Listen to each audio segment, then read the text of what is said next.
We will now have Dr. Joanna Bloese with her presentation entitled Significant Export Pests of Ornamentals in Hawaii. Dr. Bloese graduated from the University of California, Davis with a PhD in entomology in 2019. Her research focuses on plant-insect interactions, specifically integrated pest management strategies. She is the current entomology extension specialist at the University of Hawaii at Manoa, College of Tropical Agriculture and Human Resources, where she is examining the applied effects of silicon-soluble fertilizers as a strategy to reduce pest damage. Joanna also has a degree in studio art and is a collaborator in a global art science fusion program that aims to bridge the gap across disciplines and connect innovators. She strives to bring creative, problem-solving perspective to her research and pest management tactics. Dr. Bloese, thank you for joining us today. Thank you so much for having me, Glenn. That was a lovely introduction. Thank you. And thank you, HFNA, for this beautiful lay and for inviting me. I'm really excited to be here. I really have a love for dendrobiums. So thank you very much. As Glenn mentioned, I'm going to talk about the significant export pests of Hawaii ornamentals, and I was able to fit in an update on the silicon trial that we have at the YKO research station. I'm going to skip around a little bit today, so I wanted to include this slide, which is an overview. First, I'm going to talk about the most recent CDFA pest interception data, and that's 2017 and 2018. And then we'll compare that to some trends of previous years. I wanted to just give a quick shout out to the avocado lace bug and remind people to stay alert. It's a new pest in Hawaii, and I've seen it a couple times.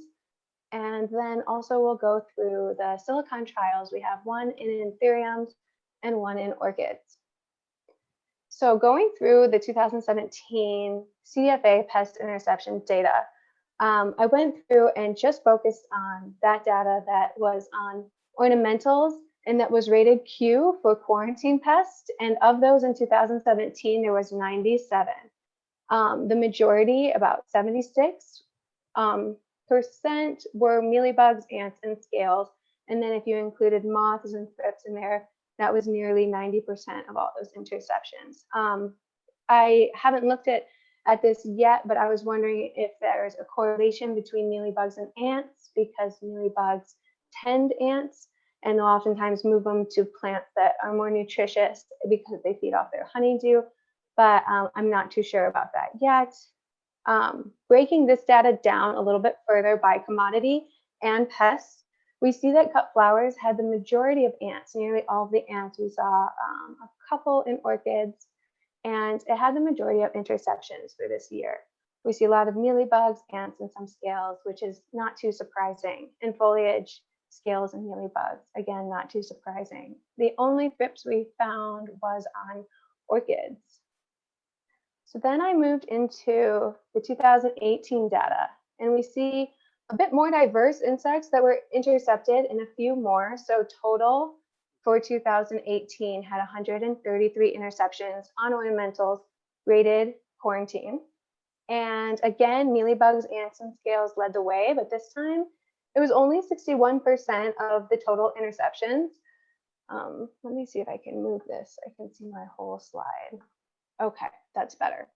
And so going through, we again saw the majority of the mealybugs on the cut flowers and a lot of the ants on the cut flowers. The snails and slugs we only found on the orchids. This is the graph to my right that I'm referring to, and this graph breaks down the number of interceptions by pest and host plant for 2018. What was surprising, we saw a decent amount of leafhoppers, especially on the lays, and the incidence was close to the number we saw of scales, so that was a bit interesting. One reason we want to keep an eye on this data is to make sure that we're looking out for any emerging pests that we might need to be aware of and overall trends. Also, I was surprised to see cockroach on this list, and it was the same as spider mite, so that was a bit interesting. All of that was also in the cut flowers. So comparing this to Comparing this to 2012 to 2016 data, these graphs were developed by Dr. Dong Cha that he graciously let me share for this presentation. And this is from data, CDFA interception data from 2012 to 2016 on cut flowers and foliage. Just give me 1 second. I think I need to just plug in my computer. It's just yelling at me. Just 1 sec.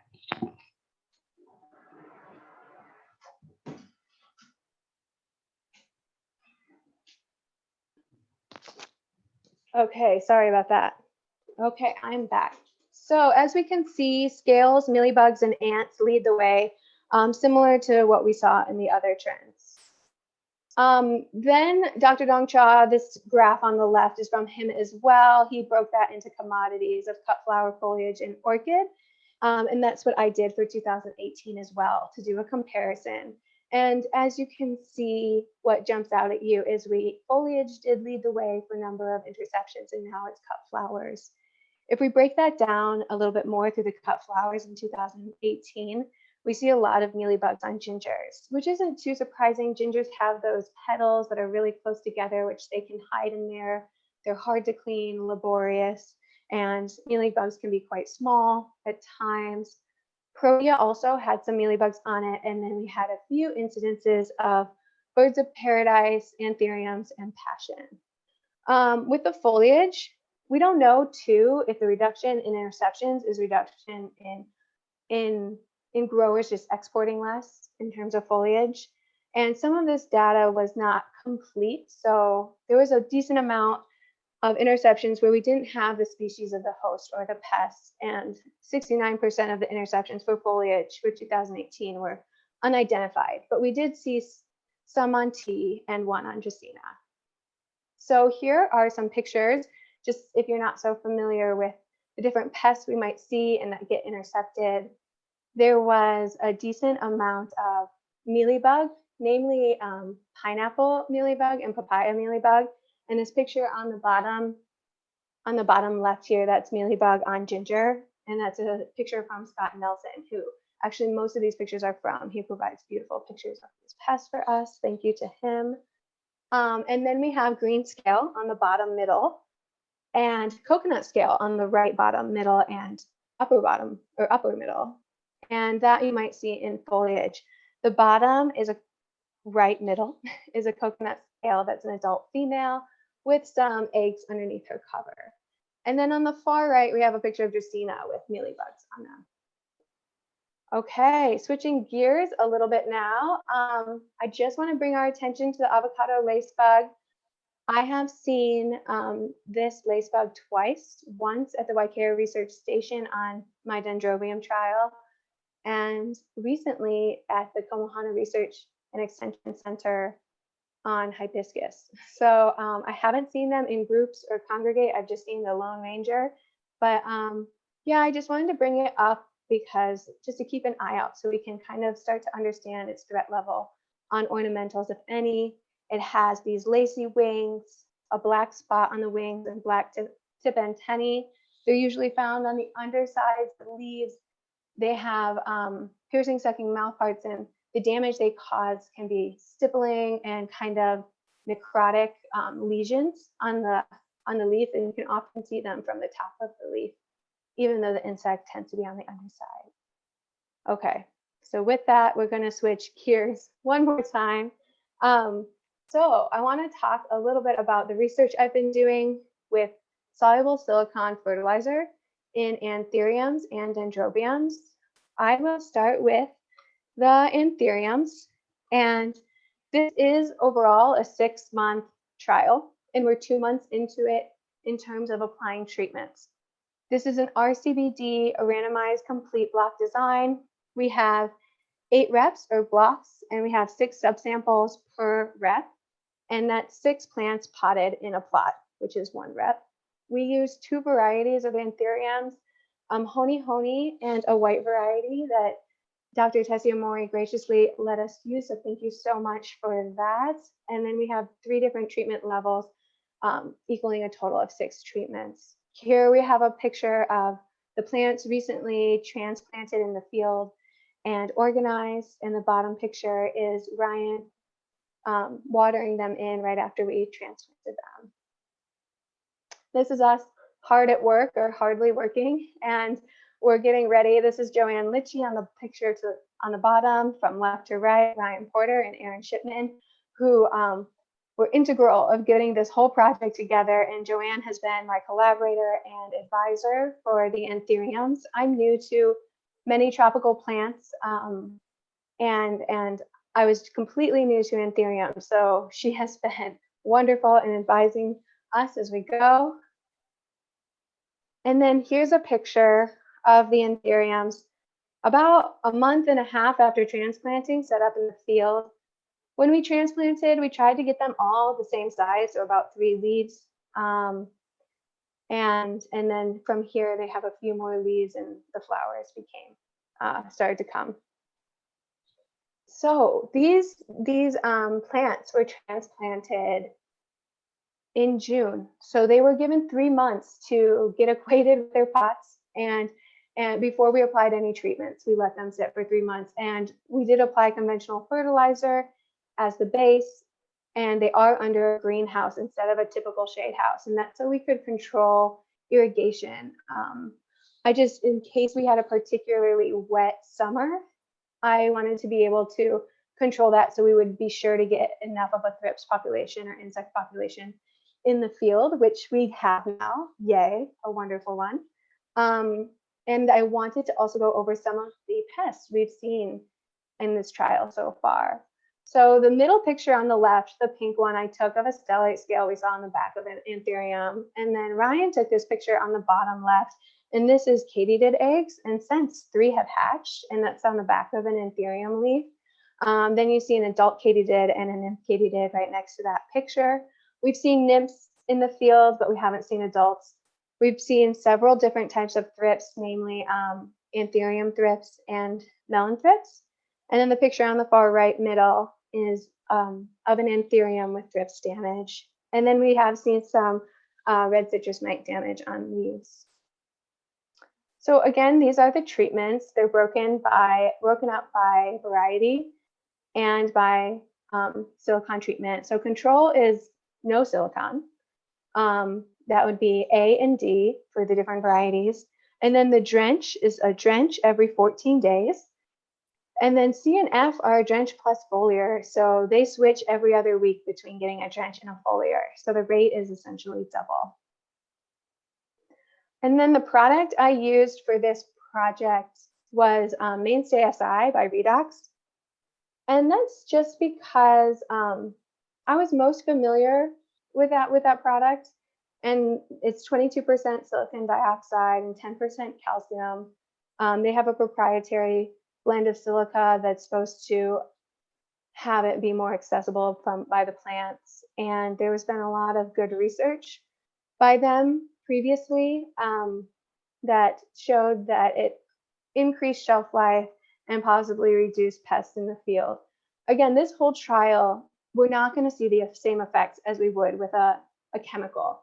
So I think of it as a bottom-up tactic versus a top-down, meaning going from the soil up, fortifying plants' natural defenses and plant immune system, possibly creating a less nutritious snack for the insect, reducing pest populations in the field.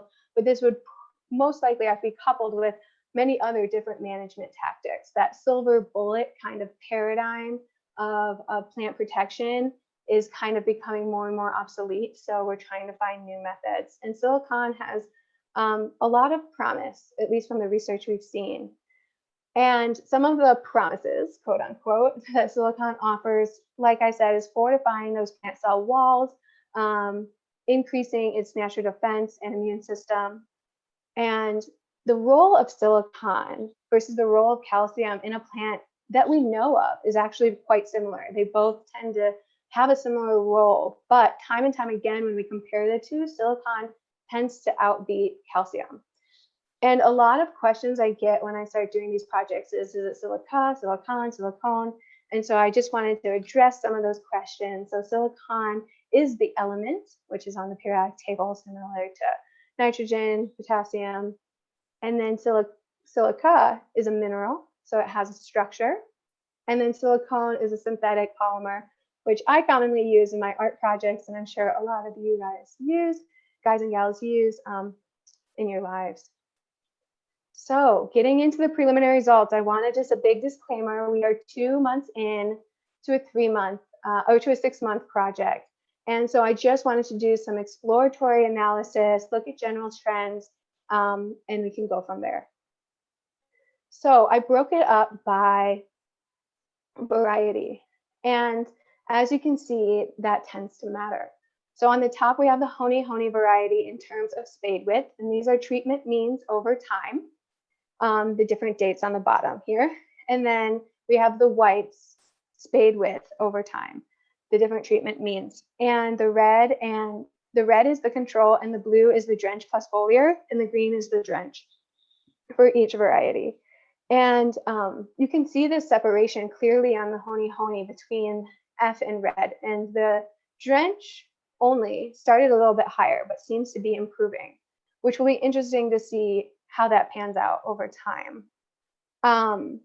One thing that's very, very, very important for me to say here is that, like I said, I'm new to anthuriums, so I didn't quite realize the physiology of them. And the honey were topped, and the whites were from tissue culture, and then we transplanted them.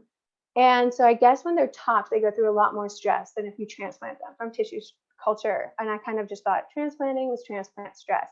So that's a bit confounded with, or it is confounded with that variety. So is this differences due to the variety, or is it due to silicone seems to help in more stress plants versus those that aren't?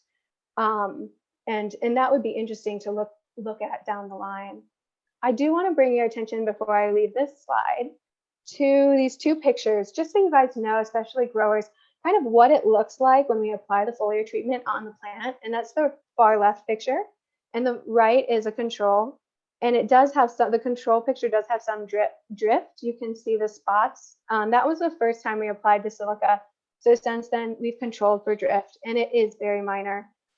We are applying the silica. We're applying the drought silica at the high end of the label rate, in the foliar above the label rate. And this is because one of our collaborators, Dr. Wendy Zellner at the University of Toledo, recommended that. And so this is a bit more snowy, you might call it, than maybe the label rate. And I always like to start with a high rate. So then if we see an effect, we can do more trials looking at reduced rates and if it has the same impact. Okay, so next we're going to look at quality across the two different varieties. And again, we see a similar trend. The blue, the drench plus foliar, and the honey has higher quality and versus the red. And the green, which is the drench only, is just starting to diverge from the red. And I'm wondering if it will continue, or if there's interactions going on there now. Ultimately, at the end, we're going to do a linear mixed model with repeated measures to get a better understanding.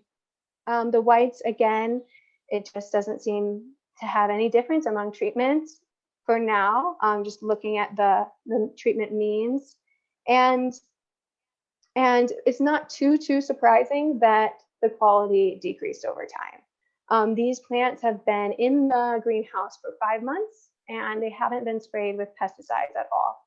So they're just with fertilizers.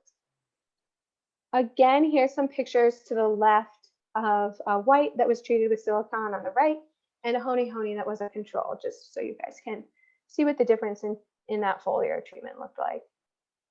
I did a quick AOV and pairwise comparisons, and the trend continues. It's in line with the trend we see from the treatment means. There's no clear difference in the white variety, but there is at alpha point is 0.01 between the pairwise comparison of D and F. So drench plus foliar had higher quality from, and this is the difference in quality because we took baseline measurements at the onset before we applied the treatments to the most recent yield. And we took our yield data. Greenpoint Nursery's Neo, John, and Eric were so nice to have us come out and learn how they rate their flowers post-harvest. So we followed that rating system where we look at spathe, width, stem length, damage on front and back of spathe, on stem, crooked stem, vibrancy. And also you have all these little things your eye does that goes into rating it for quality, like shape and all these other things. So it's subjective, but it's one of the most important measurements that we take. So I did this again with damage, and we don't have all the data inputted that we've collected so far. And again, we see a very similar trend. So that's very comforting to see that. It's not significantly different at 0.05, but P equaled 0.1. So we're 90% confident that these differences are due to silicon or the treatment versus just randomness that we might see. And again, that's only in the honey. That's not in the whites. Okay, how am I doing on time? Okay, I'm gonna try and hurry up so you guys can have a little bit extra for lunch. I just want to touch base on the orchid trial. So the orchid trial is silicon also, and since orchids produce a lot more flowers, we have a whole spray with several flowers on them. The design is a bit different. I did a split plot design where the main effect was silicon. So it was either silicon or no silicon, and then the sub effect was variety. And we did 3 varieties instead of 2, and we had 6 reps or blocks total. I do want to give a shout out to Elton Mel for helping with this. He's been my advisor and really amazing on this project. So here are the treatments. We did not separate the silicon with drench and drench plus foliar as we did with the anthuriums. They're just together. So this trial, the silicon treated plants get both drench. They get a treatment every week, either a drench or a foliar, and it switches back and forth. And again, labeled A through F. Here is the trial set up at the Waikea Research Station. The angle is a bit misleading, I think, but best we could do. Oh, I have another disclaimer for this. So this trial is 2 weeks behind the anthurium trial, and we have even less data formatted and that I was able to do an analysis on. So I'm very hesitant to share any data at all, although I did and I will. And it's just, we took baseline measurements before treatments, and then 2 weeks after we took harvest data, and that's all the information that's in this. So it's not very much, it's not rigorous at all. And we really don't see any differences yet. So here's the silicon side on the right and the control on the left. The boxes around the letters indicate which variety they are, white, lavender, or purple. And this is total percent damage on the orchid flowers. So hopefully, you know, we're very, very interested to see what these results will look like at the end of 6 months. One thing I do want to say anecdotally is, so this trial has been going on for 6 weeks since we've applied the treatments, and I seem to see fewer mealybugs and fungal spotting on the leaves on the ones that get silica. And I was there last night taking measurements, and I saw mealybugs inside the flowers of the control. So I'm very interested to eventually do the analysis on that. I found that pretty interesting, but that's just anecdotal. So some summaries of the whole presentation. Mealybugs, ants, and scales continue to be the main pests intercepted with the CDF data, interception data. And then keep a lookout for that avocado lacebug. I'm always happy to come check out a grower's field or anything if they suspect that they have it. And then could SI control mealybugs? With the orchids, we do see mealybugs inside the leaf, in between the cane and the leaf. They like those snug areas. I'm cautiously optimistic. It's similar to how they are with the gingers, but we'll see. And maybe it'd be fun to do a project on that. And it does seem promising, or to have some beneficial impact on honey for quality of flowers, size of flowers, and hopefully pests. So stay tuned for that information in the winter. Hopefully we'll have that results. Some future work that we're working on, and Russell's going to help with some post-harvest. That's one of the quote unquote promises or benefits of silicon. And we're going to look at post-harvest and base life. And then we can do a cost benefit analysis for silicon as well. And I've started a silicon project on Kentia palm in Kohala, and Hannah Luchin is helping me with one on Protea, or doing one herself on Protea. So we'll see. And I know that we had a few Protea that were intercepted with mealybugs. So lots of things, exciting things to look forward to. I'll get us to lunch, but I have to thank the following people for all of the help. I could not have done this without them. Joanne from the beginning has helped me with this project and really gotten it off the ground. Ryan Porter is the undergraduate employee helping me taking all of this data and putting all this data, working diligently. Elton Mao, my advisor and collaborator for the orchids. Dr. Wendy Zellner, my collaborator and silicon expert at University of Toledo. And John Suzuki for introducing me and helping us and advising us at the beginning of this project. Dr. Tessie Amore for lending us those beautiful whites. Brian Bush for helping me identify things. Always there to answer questions. Angel and Dale at the Waikea Research Station. They've been so helpful and they are strapped. They have so much work and they're understaffed. So I really appreciate all of that. Jerry Hay provided the white orchids and the blue rock and the fertilizer. Thank you so much, Jerry. And then Eric helps change the plastic of the greenhouse. Eric Tanoy, Neo, and John, thank you so much for advising and your support. And then Aaron Shipman and Tiani for also helping take measurements out there. I really appreciate that. And if we have time, I'll answer a few questions. These are some orchids and anthuriums from our trials. So thank you all. Thank you, Joanna. At this time, we haven't gotten any questions, but I want to thank you for looking into a way that we could reduce our pesticide applications by strengthening the growth of the plants, and we look forward to your continued research to see how we can improve the plant health and yet keep the incidences of damage down with healthy plants. And I'm sure that once your results come out, there'll be a lot more questions and a lot of continued interest in this application of soluble silicon. So thank you very much. Yeah, thank you guys. Have a good lunch. Thank you. You're welcome. Thank you.